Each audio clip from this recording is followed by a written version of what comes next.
In this WrestleTalk news, Dax Harwood teases WWE move, another major WWE return for Raw scrapped, and Pete's review of last night's episode of WWE Raw. Subscribe and enable notifications to always on for daily wrestling news videos.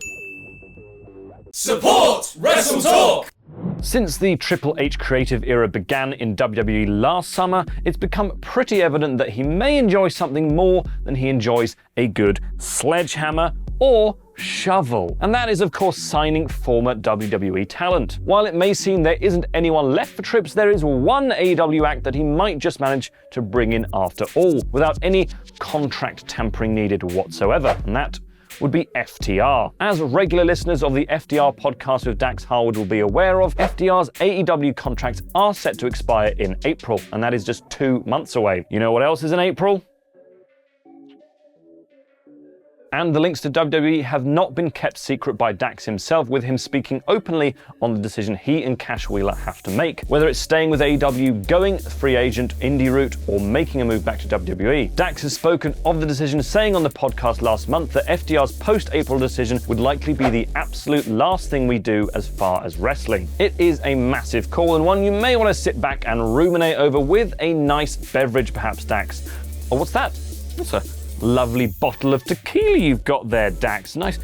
Hold on, what's that in the bottom left-hand corner? Is that a WWE logo? Dax, is that what I think it is? Don't worry, a swift tweet and delete is in order, I think. It's not like anyone will find out, right? Well, yes, while of course the suspicious WWE branded document in Dax's tweet could well be anything for all we know, the swift deletion of the tweet may suggest otherwise. Or of course it could just be there as one massive troll, because that's pretty much what happens every time now. But wait!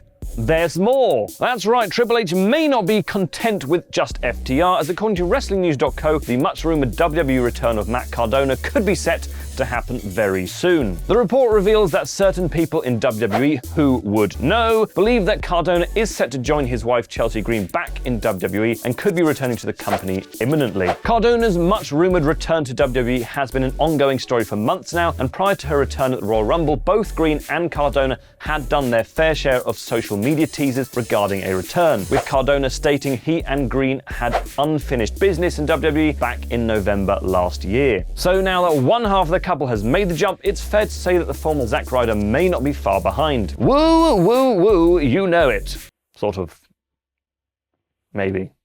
Finishing up on today's news, we've got a follow-up on the previously reported rumour that WWE Hall of Famer Trish Stratus was set to return to the company, something that actually should have happened by now. Yet, if you watched Raw last night, you would know that it sadly did not. The return of Trish was reported last week by a new Twitter account by the name of Wrestling, who had also successfully reported on last week's Raw return of fellow WWE Hall of Famer Lita. According to the Lita angle was set to lead to a Trish return this week, and then finally a 6-woman match between Trish, Lita, and Becky against Damage Control at the Elimination Chamber. Once again, though, that ended up not being the case. However, have now responded to this, saying plans changed regarding Trish. Hate to backtrack on our second tweet ever, but plans have changed due to Dakota's injury, and Trish won't be at Raw tonight. Despite this, revealed that Trish's return is still happening soon and will see her take part in a lengthy program, and she won't be in a role most expect. What on earth that means, I don't quite know, but I am intrigued, and as of right now though, there is no Trish and unfortunately no match at the Chamber. However, there's still plenty of time to build for Mania, so there's still plenty of time for some stratisfaction. Thank you for being awesome pledgehammers on our Patreon page, He Can Last, Sean Fern Longer Than You in the Ring, and Starbucks Stephen Costa. You can get your own shout out and loads of extra bonus content by visiting us at patreon.com/WrestleTalk. And now it's time for my review of the Go Home show for Elimination Chamber episode Raw. 5 minutes. First time. The show began with Becky Lynch, who'd brought out Adam Pearce to ask him if she could fight her way into the Elimination Chamber match because she said she'd lost sight of the title, the thing that means the most to her. She was interrupted by Bayley, who said, "Nuh-uh, if anyone should be added, it's me because I got cheated out of the cage match last week." They then compared their accolades before they were interrupted by Bianca Belair herself. Bianca said that she wants to fight the best, so in order to fight the best, they need to go through her. So they made it official for tonight, Bianca versus Becky versus Bayley. If Becky or Bayley win, they get added to the Elimination Chamber match. If Bianca wins, then they don't. This was fine, I guess. Solid. After Judgment Day do a promo backstage and Dominic says Rhea is excited for Valentine's Day. I bet she is. They faced the Street Profits, and after some Dominic distraction, Judgment Day got the win. And after Damian Priest wanted to keep attacking Montez Ford, as both of them are in an Elimination Chamber match, Edge and Beth Phoenix came out to make the save. But before Beth could take out Dominic Mysterio, out came Rhea Ripley to hit the Riptide on Beth to leave her laying. Solid stuff. Brock Lesnar and Bobby Lashley had their contract signing segment next, where Lashley was definitively the heel, stalling, coming out with his own security and contract signing desk, demanding he did things on his own terms, etc. After saying that Lesnar didn't have the balls to fight him right now, Lesnar started taking out Lashley's security, but Lashley took out Lesnar and signed the contract. This was also solid. Piper Niven took on Michin next and won pretty quickly and handily. This was also solid, but it's a shame that the crowd didn't care one iota. Also, when Piper Niven won with the Black Hole Slam, Corey Graves said it was like slamming her into the abyss. Tee-hee. Nice job, Corey. I understood that reference. Well, the start of the show has been fine, hasn't it? And we have a backstage segment with Baron Corbin, so it's sure to get better. Oh wait, it got better because they cut away from Corbin backstage to someone invading the ring. It's Sami Zayn. Sami called out Cody Rhodes, and Sami said in his promo with Paul Heyman last week, there's one thing Cody said that stuck with him, and that's that it's looking more likely that it's going to be Cody Rhodes versus Sami Zayn at WrestleMania, and he needs to know, was that lip service? Or was it true? Does Cody believe Sami can win at Elimination Chamber? Cody responded by saying it was true, but it doesn't matter what Cody thinks. What does Sami think? Does Sami believe that he can win? And Sami was clearly conflicted, unconfident, questioning his own abilities, but he said he knows he's capable of beating Roman Reigns. He's capable of becoming undisputed champion. He's capable of headlining WrestleMania, but will he?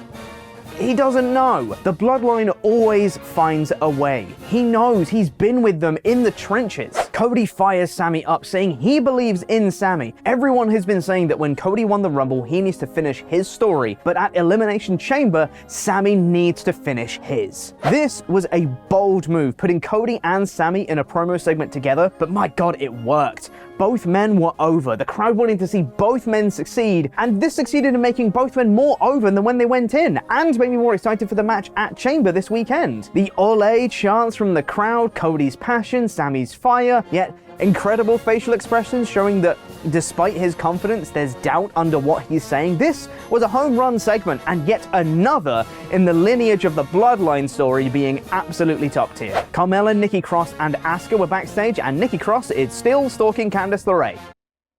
Alrighty. Baron Corbin is still there waiting for his backstage interview where he says JBL is the past and he doesn't need him, and then he runs down Sami for interrupting his scheduled interview, and then Cody for talking to him too, but little did he know, Cody was right behind him. He said Cody was a joke, his child was a joke, his dad was a joke, his dog was a joke, and you don't talk about Pharaoh like that, Corbin. So Cody attacked him. The two had an impromptu match, and Cody won very quickly, even while wrestling in a suit. Once again, solid. What popped me more was this fan holding up a something something Cody Rhodes sign. My favorite. Well done.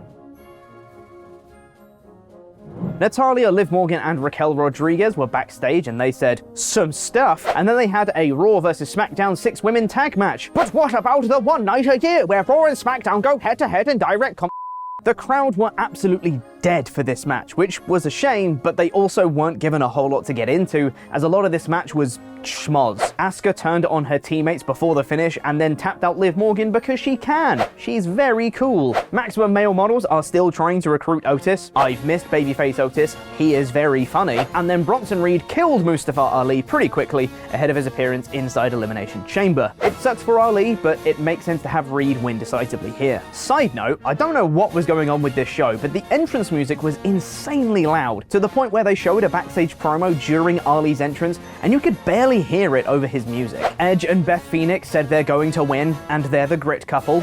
Cool. Miz hosted Miz TV with Seth Rollins next, where Seth wore those big red mean boots, and Miz said, "What are those?" which was outdated when they did it in the Black Panther movie in 2018, and here we are, 5 years later. Finger on the pulse of culture, as always. Miz questions Seth, though, asking why Seth wanted to talk about Logan Paul and all the radio shows he's on and on social media, but he wouldn't talk about him inside a WWE ring. Why is that? So Seth responded by saying that he loves wrestling, the fans love wrestling, and Logan doesn't. He just wants to make money, which is probably true. He said he doesn't want to talk about Logan because his name doesn't deserve to be mentioned in the ring. This was good, put over Seth's issue with Logan Moore heating up their feud before their inevitable WrestleMania match. No complaints. Austin Theory then attacked Seth. Seth stomped Miz in his horrendous boots, which admittedly got a laugh out of me. But then Theory stood tall over Seth.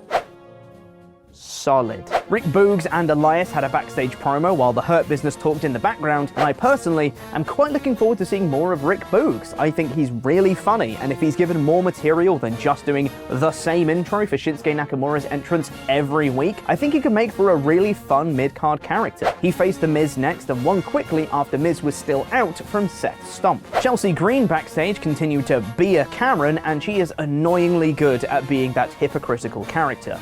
Solid stuff. Judgment Day did another promo where they said they're going to win and they're the Judgment Day, or whatever. That was most of the promos on this show, honestly. Person said they're going to win. Solid. Then it was the main event of Bianca Belair versus Becky Lynch versus Bayley, which was a well-booked triple threat match where it rarely felt like a singles match with one person on the outside. There were a ton of interactions between all three of them at the same time, which made for a much more fun match to watch. There were a couple of questionable spots though, like when Bayley stacked Bianca Belair on top of Becky Lynch and then went to the top rope, which is surely Bianca pinning Becky. Why aren't you counting, referee? All the women in the Elimination Chamber piled out from the back and started beating up Bayley and Becky and Io Sky and Dakota Kai and each other, which was a bit weird. And in the finish, Bianca Belair hit the KOD on Becky Lynch onto Bayley, and Becky stayed on top of Bayley for a second, which should be a pin, before rolling off her and Bianca getting the pin, which was almost a really fun spot if Becky had just bounced right off Bayley in the first place. Regardless, Bianca got the win, meaning neither of them were entered into the chamber match, and that's how the show went off the air.